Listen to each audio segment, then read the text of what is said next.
Seluruh kegelapan terbelah menjadi dua oleh satu tebasan pedang, melepaskan kekuatan yang tak tertandingi dan mengerikan yang menyapu area tersebut. Seketika, kekuatan itu melenyapkan api pemusnahan dan semua pertahanan di depan Xiaoyan. Tebasan pedang ini bahkan dapat melepaskan kekuatan aturan kegelapan. Bagaimana Xiaoyan bisa menahan runtuhnya api pemusnahan secara terus-menerus? Seluruh tubuhnya teriris oleh energi pedang yang dilepaskan, meninggalkan luka dalam yang memperlihatkan tulang. Darah berceceran di mana-mana. Kalau begitu nikmati kesenanganmu yang tersisa. Selain itu, suara anak pohon bergema di dekatnya. Kegelapan sesaat menghilang, dan Xiaoyan tahu ini adalah kesempatan terbaik untuk merebut kembali klonnya. Jika tidak, dia pasti akan dimusnahkan oleh energi pedang Huaken. Kekuatan jiwa Xiaoyan tiba-tiba menghilang, dia tidak tahu bagaimana dia terluka sebelumnya, tetapi dia belum sepenuhnya pulih dari energi pedang yang menyapu. Untungnya, Xiaoyan benar-benar merasakan lokasi klonnya dan mengabaikan segalanya, menggunakan jiwa void-nya untuk melintasi ruang dan tiba. Sosok Xiaoyan tiba-tiba muncul di depan sosok yang layu itu. Tanda hati di antara alisnya sudah lama memudar, membuatnya tak bisa dibedakan dari mayat kering. Meskipun begitu, dia harus menyingkirkannya terlebih dahulu. Namun, tepat ketika Xiaoyan mengulurkan tangan untuk menyentuhnya, seluruh klon yang layu itu hampir tak bernyawa. Tiba-tiba ia dihantam oleh sesuatu yang berat, hancur menjadi debu di depan mata Xiaoyan. Pupil mata Xiaoyan menyempit tajam, dan dia tiba-tiba mengangkat kepalanya. Tidak jauh di depan, sesosok hantu melayang, dengan topeng di atasnya. Sebuah karakter unik menyerupai mata pada topeng itu berputar perlahan. Garis keturunan ini seharusnya sudah dikubur sejak lama, seharusnya mereka tidak pernah ada sejak awal. Mereka harus dihancurkan ketika memang sudah waktunya dihancurkan, bukankah begitu? Suara anak pohon yang terhormat terdengar. Jari-jari Xiaoyan mengepal erat, dan niat membunuh, seolah mengubahnya menjadi batu, meletus dari tubuhnya. Oh, lalu kenapa kalau kau marah? Kau tak bisa menangkapku. Kau juga tak bisa membunuhku. Tawa melengking anak pohon itu menusuk pikiran Xiaoyan seperti jarum yang tak terhitung jumlahnya. Klon roh purbanya telah mengikutinya hampir sepanjang hidupnya, dan dengan bantuannya, ia telah selamat dari banyak pertempuran berbahaya. Meskipun hanya klon, Xiaoyan masih dipenuhi kasih sayang padanya, dan rasa sakit emosional karena akhirnya klon itu lenyap di depan matanya tak tertahankan. Dibandingkan dengan kehilangan jangkarnya, klon dan kekuatannya jauh lebih intens.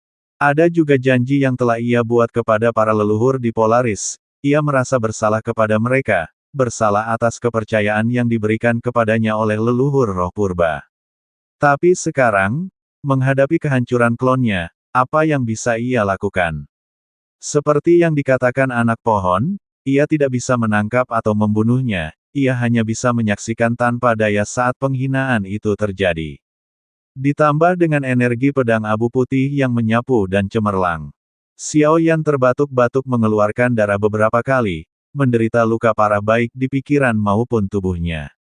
Saat energi pedang itu mundur, api mendalam 9 meter muncul di belakangnya, melepaskan sumbernya untuk melindunginya dari energi pedang.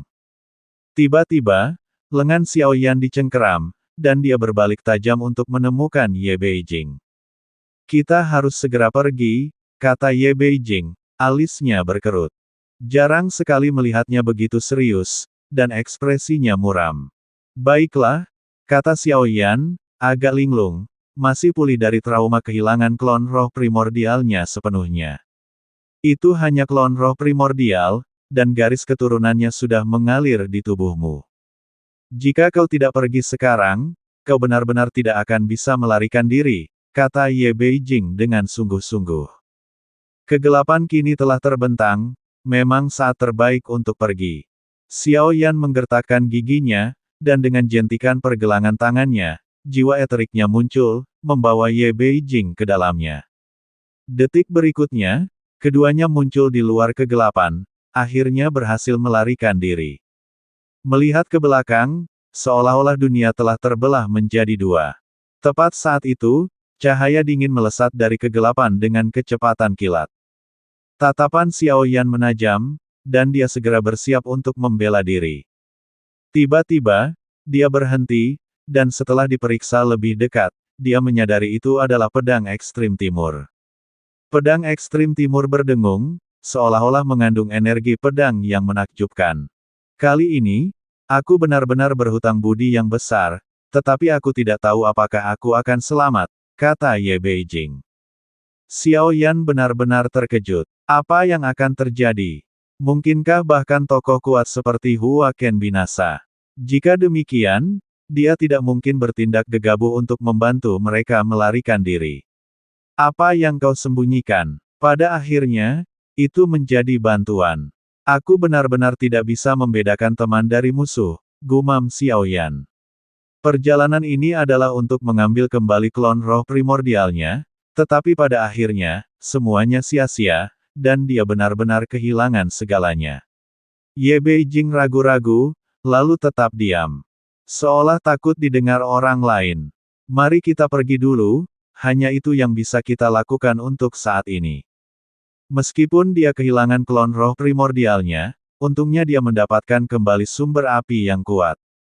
Burung walet cerah mendalam 9 meter, yang berada di peringkat kedua di alam ilahi 9 langit, masih tak tergantikan bagi Xiao Yan, yang klon roh primordialnya tidak berguna.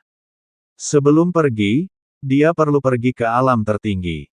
Xiao Yan mengatakan bahwa meskipun klon roh primordialnya hancur, masih ada roh primordial perempuan di alam ilahi 9 langit. Ye Beijing tidak menghentikan Xiao Yan, tetapi meninggalkan tingkat terendah bersamanya, dengan cepat melintasi ke alam tertinggi dengan jiwa ilusinya, tiba di istana surgawi yang luas di dalam kitab suci giok putih yang megah. Untungnya, semuanya tetap tidak berubah. Memasuki istana tempat roh primordial wanita itu bersemayam, mereka hanya menemukan satu orang yang tersisa. Orang yang sama yang Xiao Yan sebutkan kepada Hua Ken, orang yang akan dibawanya pergi. You see, jadi Hua Ken sudah meramalkan ini. Xiao Yan bergumam, pandangannya tertuju pada Yu Si. Dia perlahan berdiri, dan Xiao Yan memperhatikan tonjolan di tubuhnya. Dia hamil. Kau yang melakukan ini? Ye Beijing berbalik, menatap Xiao Yan dengan campuran kejutan dan kemarahan. Bukankah kau melakukan apapun, hanya mengambil beberapa esensi? Xiao Yan buru-buru menjelaskan. Bagaimana kau mengambilnya? Ye Beijing menatap Xiao Yan dengan saksama. Cepat pergi. Xiao Yan menatap Yu Si, tidak ingin memperhatikannya lagi. Ye Beijing, pergilah. Yu Si berdiri, menatap Xiao Yan. Dia ragu-ragu. Kau tidak mau pergi? Tanya Xiao Yan.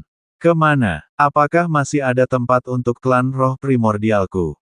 Kata Yu Si, matanya tanpa cahaya, hatinya setenang kematian. Aku datang ke sini dengan harapan untuk melanjutkan garis keturunan roh primordial. Avatarku telah mati, dan kau serta anak dalam kandunganmu kemungkinan adalah yang terakhir dari garis keturunan roh primordial. Jika kau tidak pergi, kalian akan sepenuhnya musnah. Tatapan Xiao Yan tampak serius. Dia tidak hanya berjanji kepada leluhur roh primordial seperti tulang raksasa awal dan akhir, tetapi klan roh primordial juga telah banyak membantunya, jadi dia harus membantu. Meskipun dia tidak dapat menjamin bahwa dia dapat melindunginya setelah pergi ke Sensi. Bisakah aku mempercayaimu? Yu Si Nan, sekarang di dunia ini, mungkin hanya dia yang dapat menyelamatkan klan roh primordialmu. Jika bahkan dia tidak bisa, klanmu akan dimusnahkan.